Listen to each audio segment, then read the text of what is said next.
Okay, I'm going to be talking about a slightly different model, and I'm going to be talking today about strategic planning using a theory of change framework. And this is something that the London and Middlesex Local Immigration Partnership is engaged in right now. In fact, our visioning day is today, so I'm missing it, back in London. But you know, we already have some evidence of the success of this process. And I want to mention that this is something that the London and Middlesex Local Immigration Partnership Governance Committee came up with, and this is something that I've been working on with Dave Sinani, who is co-chair of our LIP. Okay, so just to give you some background to get started, we're quite a mature LIP. We've been going now for 6 years. We've implemented two 3-year strategic plans since we started in 2009. And we've operated so far using sub-councils. We have 6 sub-councils, and they focus on broad outcomes, and then they figure out activities that are going to reach those outcomes. And we can document a lot of successes that we've already achieved in our 6 years. But you know, this year we said, what are we doing next? Are we going to just follow the same model? And what we decided was to try something slightly different, and this is to use a model of the theory of change. So we decided that the most effective strategy for us at this time was to think about a theory of change and see how we could apply this to our LIP action plan and strategic planning. So in a nutshell, the theory of change is a set of beliefs that guides thinking about how and why a rather complex change process will unfold. And most important, at its core, is that you start with the long-term outcomes you're aiming for, and then you work backwards. So this is a very different model than the way we traditionally think about planning. What we do with theory of change is you start with those long-term outcomes, and then you start thinking about what are the preconditions, what are the steps you need to reach those outcomes. And not just, you know, we'll try this activity, maybe it will work, but thinking about the deep rationales for why that activity might lead to that outcome. So the theory of change is a causal framework, and it explains how and why a change process will happen in a particular context. And rather than projecting outcomes from our activities, it reverses the process by focusing first and foremost on the outcome. What do you want to do? What are we seeking? What's our goal? And then considering all the preconditions you're going to need to get to that goal. So interventions and activities are then based on our outcome framework. So we know why we're doing what we're doing. We're not just engaging in activities that we think might lead to that outcome, but we've thought it through and developed a causal framework for getting to the goals that we're seeking. The thing about a theory of change is that it makes you think a lot about the various details embedded in your model and in your thinking about planning. And it makes assumptions explicit, and it identifies the rationale for all the preconditions and interventions or activities that you're engaging in. A nice thing as a researcher is that it includes built-in indicators so we can determine over time whether we're on track and we're getting to where we want to go. So a theory of change is both a process and it's a product. And a good theory of change helps you to develop a roadmap. It identifies where we want to go, the route we're going to take to get there, and why certain milestones are absolutely necessary steps in the path you're going to travel. So basically what you're saying is this is a pathway we want to build to get to where we want to be in our community. So how do we develop the roadmap? We start with the long-term goals we want for our community. English language proficiency for newcomers, access to healthcare, etc. And then we work backwards and think about the preconditions that are going to get us to that goal. And a theory of change is quite complex. It has a number of different components. Again, as I mentioned, we start with those outcomes and preconditions. And they're modeled in a causal pathway. There are interventions or activities that lead to the outcomes. There are assumptions. There's a rationale for why you think those activities are going to lead to that goal. And there are indicators that help you measure along the way whether you're achieving your goals. So just to walk you through this a little bit, there's an ultimate outcome. We want newcomers to be successful in their new lives. There are long-term outcomes. Newcomers arrive in a community, they obtain jobs, their children graduate from school in the normal time frame, and their families are readily able to gain critical academic, social, and life skills. So that's our long-term outcome, for example. Okay, then we have to think about what are the preconditions that are going to get us there.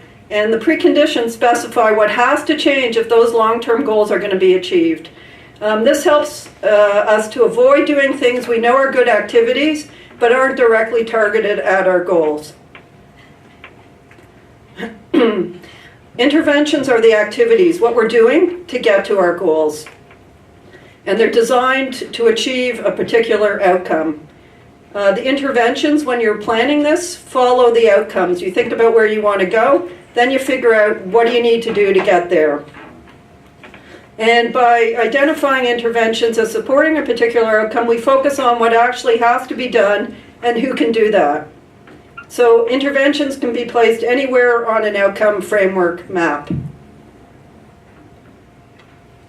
Assumptions are really important. There are all these sort of implicit assumptions that we have, and these are beliefs about the conditions that we think already exist in our community, and they're critical to the validity of our theory of change. So assumptions are things that help us to, or thinking about assumptions helps us to develop our plan, because we have to examine our assumptions and make sure they're actually accurate. So it's really important to recognize our assumptions and keep track of them. And are they correct? And should they be preconditions leading to our goals? Okay, rationales are really important.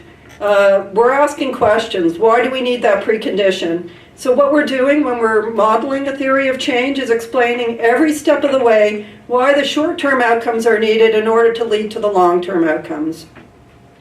Why do we need a given activity? In a given context, why a particular activity done in a certain way will lead us to the particular outcome. So we're not just saying we think we'll do X and it will get us to Y. We're thinking about the causal framework. Why does that get us to Y? And a really well-developed rationale contributes to the plausibility and the feasibility of our theory. So, many of you will recognize this chart. It's the Lips theory of change. Does it tell us why? Does it provide a rationale? Does it explain how we're going to get from A to B? I'd say in some ways it doesn't, because it doesn't answer those how questions. It says there's this activity and it's going to lead to that activity, but it doesn't tell us why or how we're going to do it to get from A to B.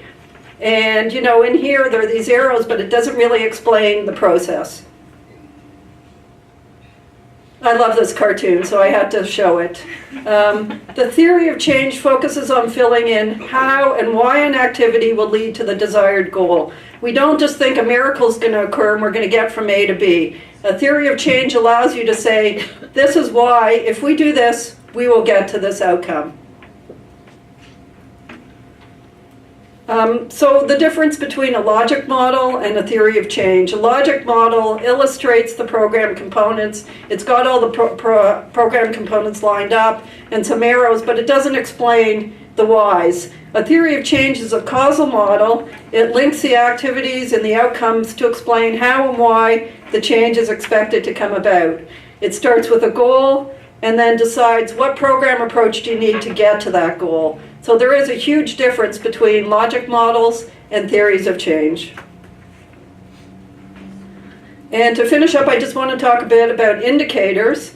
As I mentioned, indicators are a way of keeping track of whether we're getting to where we want to go. We need measurable indicators of success or evidence, and we need to know what is it going to look like if our outcome is met.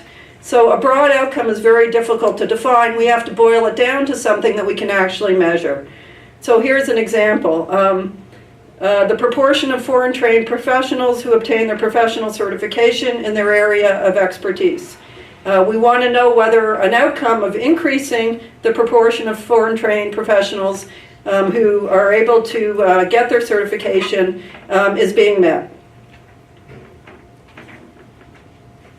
Indicators help us decide on the activities, and once we know about those indicators, we know who we are targeting, so foreign trained professionals, and we can set realistic expectations given our resources. We've talked today a little bit about, we're all working under limited resources, so how many and how well are we going to define our goal in terms of?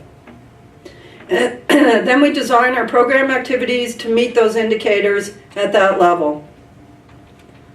So, remember I said foreign trained professionals will be able to achieve professional certification. So that's the what? The ability to achieve professional certification. For whom? Foreign trained professionals. And how many? What's our goal? We could set a goal at 80%. 80% of those that apply get their certification. And then we need a time frame. And we could say within 12 months. Now we have an indicator we can measure. After 12 months we can measure whether we've reached that goal. So I just want to finish off by talking about how the London and Middlesex Local Immigration Partnership plans to use our theory of change. And it links to a lot of the different things we've already talked about here today. Having a theory of change is a basis of an agreement, right? There's buy-in from partners in terms of what needs to happen and who's going to do it, right? So we have a goal, we have activities, we know who's going to implement those activities, and we know what those activities are. It gives you a framework for implementation, so you know we have to do A, then we have to do B, then we have to do C. It gives us a roadmap so that we know how we're going to get to where we want to go. And importantly, it's a basis for monitoring and evaluation. And what I mean by that is there are indicators, and we can track a long time whether we're actually achieving the goals we want using those interventions. And if not, we have to go back and think about the rationale. Why did we think that activity would lead to that outcome? And maybe that is not a valid rationale. And importantly, for all of us, having indicators and having a theory of change allows us to demonstrate collective impact in a very real way. We have a process, we have outcomes, and we have indicators. Everything we want to have, in fact, to show that we are having a collective impact, if we are, which we hope we are. So again, as I said, the London and Middlesex Local Immigration Partnership today is having a visioning exercise. We have about 120 people coming out to talk about what are those long-term goals we're going to work towards in our community, and then how do we get to those goals. And next time, at the next conference, I'll be able to tell you how it goes. Thank you.